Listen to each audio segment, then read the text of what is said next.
Do you ever think back to when video games were just simple? When games could just be games and you could be an idiot 6-year-old who can't figure out how to get off the starting island in Kingdom Hearts. Yeah, you actually, you gotta hit the tree to get the coconuts. The coconuts will fall down. Hit it. Yeah. It feels like back then they could just make anything they wanted to. Studios took chances, building experiences that, while not perfect, were still iconic. And don't get it twisted, all right? I like the AAA games we're getting right now. I'm definitely not saying that video games aren't fun anymore. But I can't help looking back at all these older games and missing the charm that they all had, especially compared to now. They definitely weren't all fantastic, but when I look back at them, they all just seem so whimsical and wonderfully simple to me. And sure, you know, that opinion is probably largely shaped around nostalgia, and it's more likely I miss the simpler times in my life, which we'll talk about nostalgia more towards the end of the video, but I do mean this literally. I adore the simplicity of the games from this era. When I talk about a time when video games were simple, I think a different time period probably comes to each of our heads, right? For you, it might be the PS1, or even the Atari if you're ancient and decaying. For me, I think of the PS2 and just all those classic games from that console. Like Kingdom Hearts, Jak and Daxter, Sly Cooper, Ratchet and Clank, the weird game with the alien face on the cover that kind of freaked me out too much to pick up. The hundreds of stupid licensed games that came out around this time that were all just exactly the same, except that one.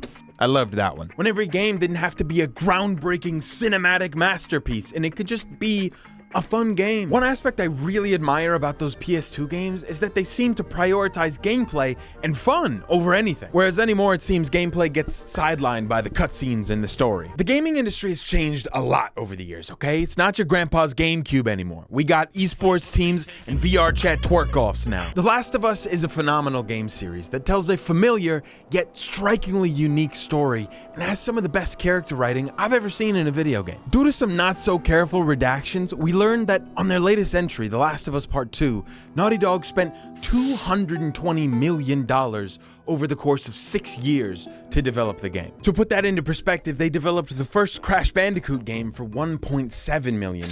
With that $220 million, they delivered on these stunning, cutting-edge graphics, as well as creating a gripping narrative and overall impactful experience. But when you play these games, it becomes abundantly clear that The Last of Us does not embrace its identity as a video game at all. The gameplay loop consists of you walking around slowly, looking at everything like you're in a museum, maybe avoiding some mushroom zombies sometimes. And if you walk into an area with waist-height walls, you know some guys are gonna come out and try to shoot at you. The combat is passable at best, and over time just becomes a boring obstacle between you and the next cutscene. It really is a shame, you know, because the world they've built is so beautiful to look at, but there's nothing to touch. I'm all for story in a game, but it should never take precedent over the actual gameplay. And hey, I'm a problem solver, all right? I'm here to help you, Naughty Dog. I'm gonna tell you exactly what you have to do to fix this problem. You go through a couple of levels, you get us really hooked in, and then you give Ellie a fishtail and you have her swim around and sing a really bad song with Ariel from The Little Mermaid. And the song's gotta be really, really bad. Really, it's gotta be horrible. No, you're right, you can't do that, okay? It's a serious game with a serious tone. We don't need to do any of that. You know, no game has ever retained its serious tone while breaking immersion slightly for the sake of fun. It's never been done. It's not gonna happen, all right? Bad example. I'm sorry. Let's look at the Insomniac Spider-Man games instead. You know, they're wacky and less based in realism. They had a phenomenal story, except for the third act of the second game. I'm still pretty mad about that. Peter should have been Venom. I'm standing on that business. And the gameplay here, oh my God, they got it perfect. They did it. They did what Naughty Dog couldn't do. Sometimes. I could web sling around the city all day, and they had their Little Mermaid moment with Venom and I guess Mary Jane now. That was all right. But what I want to talk to you about specifically are the mini games. You know, those little moments where it's like, oh, Peter's a scientist. Here's some scientist stuff. Match up these different colors and lines because he's a scientist. It's science stuff. Those have got to be the worst mini games ever made. And Insomniac knows it, because why else would they give you an option to skip them? It's all right, whatever. They didn't come up that much in the first one. I can get over it. At least I got to skip them and move on. Maybe they'll take them out by the second one. Wrong. It's different this time. Now it's in 3D and you got to take out the bad shapes. It's worse. It's somehow so much worse in this one. And I know it's a relatively small problem to point out, but man, just situations like this just make me miss games like Sly Cooper that would put you in a submarine and say, there's crabs coming to steal the treasure. You have to shoot all the crabs and make sure they don't come get it. They didn't bother trying to make it make sense within the story.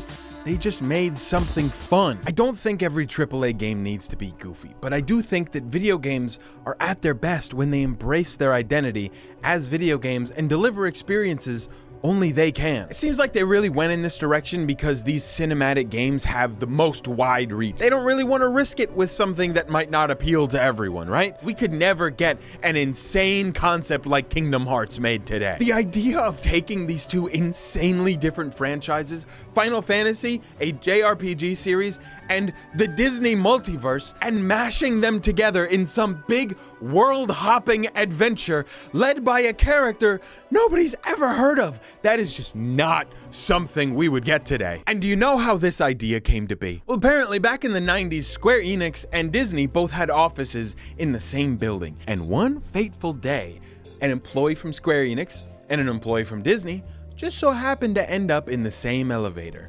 And they got to talking and they were like, "Hello, Disney employee I just met. Wouldn't it be cool to mash up our universes together and then send some kid around them beating everything up with a key?"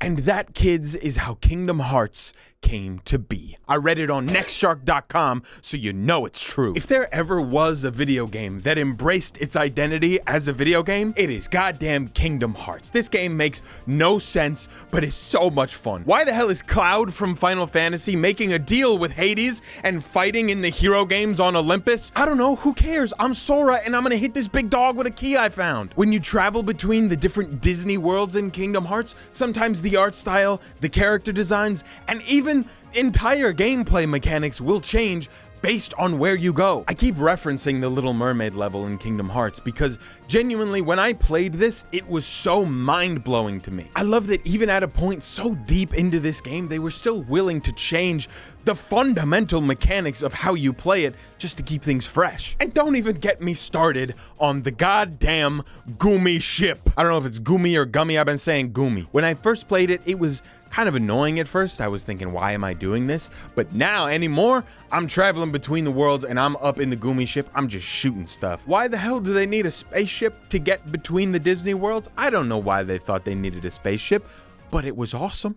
And it was the Gumi ship, and shut the fuck up. I'm not entirely sure if this is the case, but it really seems to me like when games were cheaper to make, studios were willing to make pretty much anything and just throw it out there. And listen, I was eating it up. I loved sitting down crisscross applesauce on the floor of a GameStop, just going through the wall of so many different PS2 games, picking out insane shit like Marvel Nemesis, Rise of the Imperfects. I feel like I dreamed this. Sure, they were goofy and didn't exactly maximize profit, but does that mean they weren't worth making? I guess where AAA's concerned, it's just always going to be about the money. And if you want a passionate game developer, you look to the indie games. There's gotta be some video essay YouTuber to indie game pipeline because I was never really that into indie games, but recently I played Hades and Rollerdrome, and it was some of the most fun I've had playing games in a long time. While it seems the games that prioritize fun overall are only coming from indie developers anymore, there is a genre of game that was lost to time completely.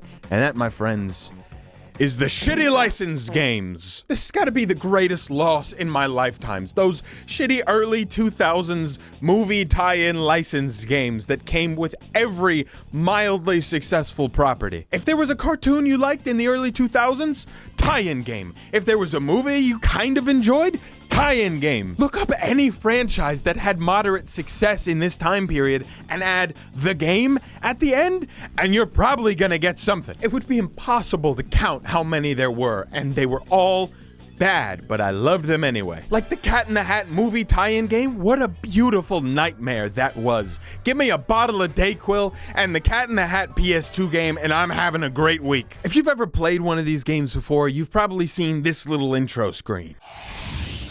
THQ.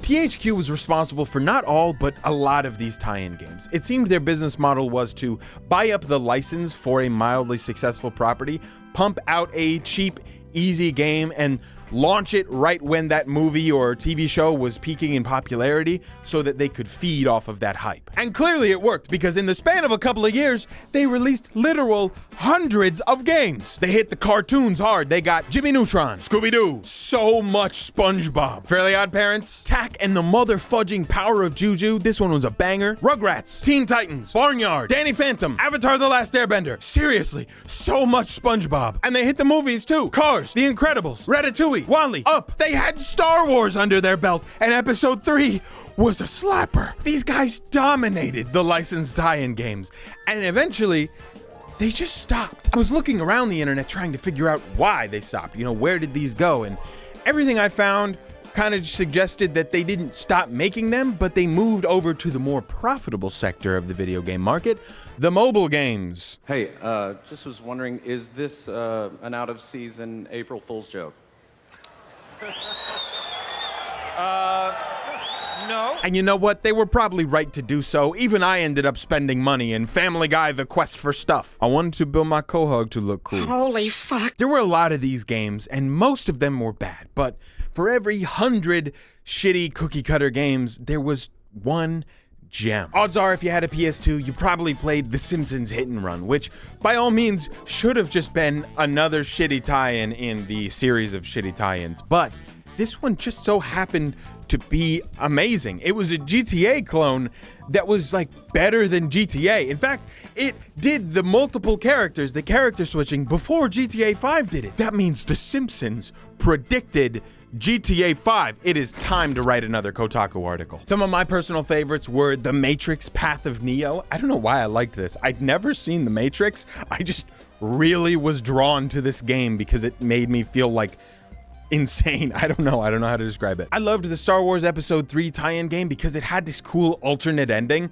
and I was obsessed with this fight on Mustafar between Anakin and Obi-Wan, and so being able to do that and get a different result just like blew my little mind. And obviously, Spider-Man 2. I think a lot of people forget this was a movie tie-in game. And even this one had great minigames. The most iconic minigame where you go around delivering pizzas with that insane music playing. Why couldn't we get that in Insomniac Spider-Man instead of Match the Shapes and Colors? A licensed tie-in game that a lot of people liked was SpongeBob Battle for Bikini Bottom. And I know a lot of people like this one because it got a big fat remake. We've established that the game studios are in this for the money, right? And it's safe to assume that they want the safest bets for their money, the most revenue with the least risk. No brainer. Why don't they just take things people already like and do it again? But like make it pretty. Personally, I think this aversion to risk is absolutely doing damage to the industry, but what do I know? I'm just a guy, and clearly the numbers say otherwise. But I think in all of this, the consumer is not blameless. It is me. I'm the consumer. They're only gonna do something if they know we're gonna buy it, and oh man,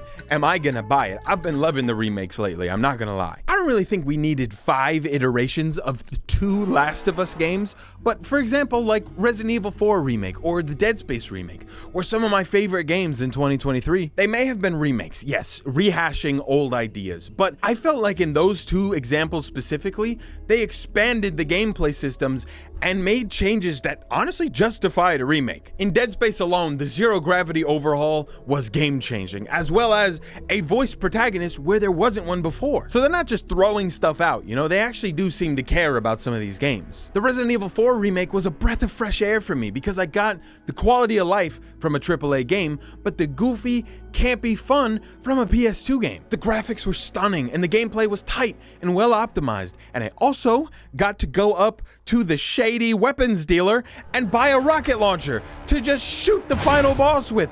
I just cheesed the entire fight, and the game let me because it was more fun that way. The simplicity that I had been missing was right there, and I loved every second of it. To me, this trend of remakes is proof that I'm not alone in missing a time when video games were simple. And it's also proof that nostalgia can and will be weaponized at any moment possible, and memories are only good if they are profitable. I am happy that younger generations, and just more people in general, get to experience these games that I loved as a kid and see why for themselves. And also, I'm happy that we get to experience these games in ultra-realistic graphics, 4K, huevos shrinking technology. Only playable with the Gigafart 8500 graphics card. You may need to upgrade your PC to play this game. I can appreciate good graphics. I mean, I really like when a game looks pretty, but I think this looks better than this, and this looks better than this. Technically, this has higher resolution and better lighting, but this has a better art direction. High resolution textures and pretty lighting are always going to be outshined by inspired art direction, creativity, and a focus on atmosphere. This isn't something that's gone from modern gaming. In fact, a lot of recent games have left my jaw on the floor because they're so beautiful. Bloodborne, and Bloodborne. Holy shit, Bloodborne. But I think it was more common to focus on art direction back then because they were limited. They couldn't make a realistic looking game. They had to do something unique. Even the games shooting for a realistic approach could not pull off realism. I mean, that is not realism, but still, it's iconic. A phrase I really like and I've used before in one of these videos is that limitation breeds creativity. Trying to make a game back on the PS2, I imagine, was extremely limiting, but it made them so creative, making these incredibly unique looking games. I often find that when creating something and you run into a problem, that solution that you come up with to the problem leads to an infinitely more interesting and unique final product. Like I said, we still get a lot of stunning games coming out lately, but I feel like now with the ability to actually create games that, while not perfectly realistic, look pretty damn real, that becomes the only focus, is making a game that looks realistic, not one that is creative in its visuals. In a lot of ways, I miss those older games that we used to get, but I'm also glad for all the games that we get now. Like Ghost of Tsushima is one of my favorite games of all time, and Baldur's Gate 3, which I made an entire video on, you should go watch it, was a phenomenal experience. Compare that to the PS2 Baldur's Gate Dark Alliance 2, and it's no contest there. The only reason I might want to pick up and play Dark Alliance 2 is because I miss playing it with my dad when I was a kid. I used to live in this big greenhouse right on the corner lot and had a baseball field right across the street. I think the house used to be a church.